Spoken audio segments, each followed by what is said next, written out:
So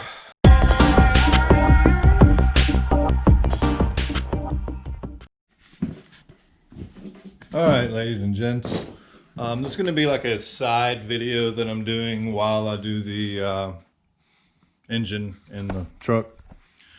So these Saginaw power steering pumps for these Chevy trucks, and I'm sure for other Chevy vehicles as well.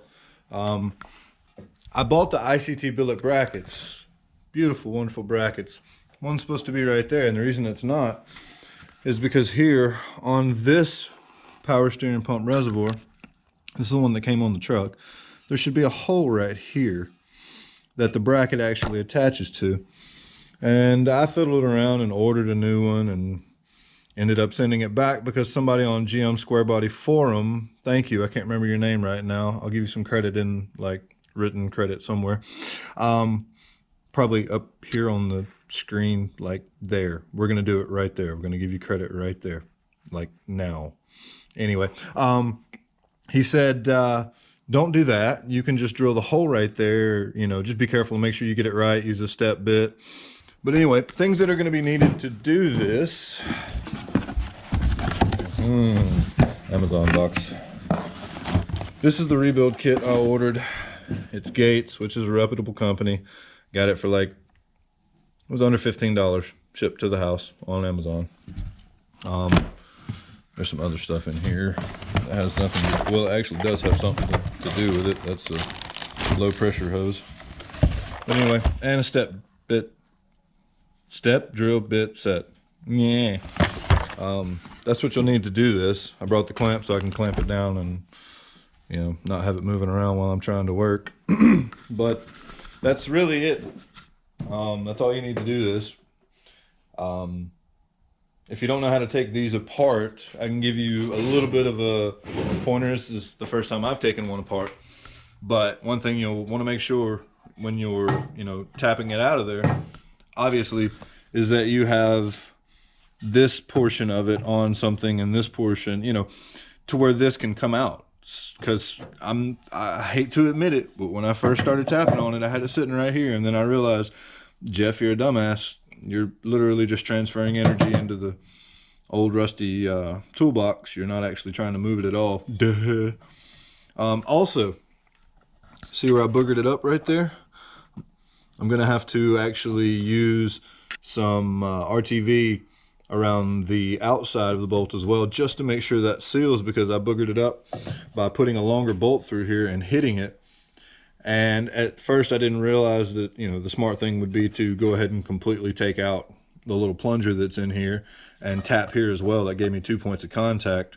If you were taking one of these off to put like a chrome reservoir on and you already had this hole here in your current reservoir, you of course had 3 points of contact. You could tap it out of there, and it makes it a lot easier, I'm sure. Mine was pretty stuck in there, but not too bad. There was like one spot that had started to, you know, kind of rust seize around the actual little piece of rubber here.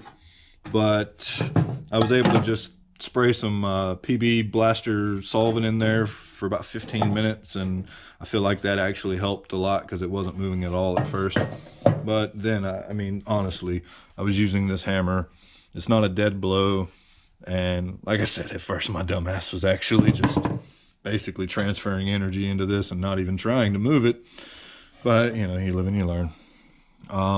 Anyway, I'm going to get on this, go ahead and get this hole drilled out, then get it painted and put back together. And I may cover some of that stuff as I go, just to show you all that process.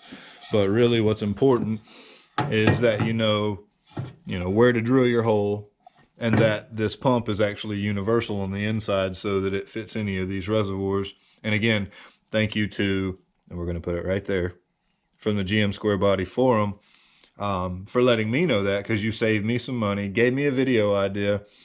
And I mean, I just like doing this kind of stuff anyway, so it's awesome to be able to modify something on my own and say that I did that. That's really why I think all of us are here.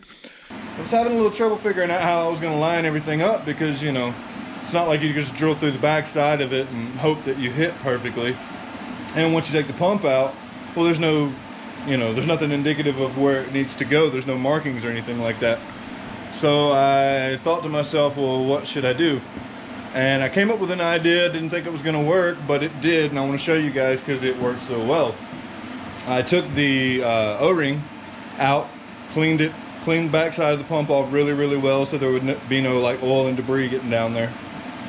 Put a little oil on the O-ring, popped it back in place, put the pump back where it needs to go, lined it up with the bolt holes, pulled it out real quick, and lo and behold, if you'll look here, you can actually see the ring from the O-ring. So that is the exact dimensions I need to drill out. Actually a little shy of that, because that's actually where the O-ring is. So I'm going to take a black magic marker and make sure that doesn't disappear, because it will eventually. And I've got a perfect spot to drill my hole. Anyway, I'll get back with y'all when this is a little more complete and we'll go from there. All right, we've got our piece clamped down here. Make sure that when you clamp this down that you're not bending it, especially anywhere around where it's going to seal, because obviously then it won't seal. Furthermore, I think the most important part of this entire thing is making sure that you start in the very center of this and you drill pretty much a perfect hole, because the O-rings are pretty small and it's not like they're going to give you that much play or, you know, wiggle room. You need to get it dead nuts or it's not going to seal. I guess I'm going to use a punch and just make a little spot in the very centers, you know, do it by eye, and then start with that and hope I get it right. Comment below if your GoPro ever just does some weird stuff. I'm happy that it's just working right now. Anyway, that didn't work because the head of the drill is in the way of going straight up and down. So I'm gonna have to flip that over and drill from the other side. No big deal, just wanted to show y'all. All right, so we have our hole drilled and deburred, so both sides are nice and smooth and clean. And now I'm going to put all the rubber O-rings on the pump housing.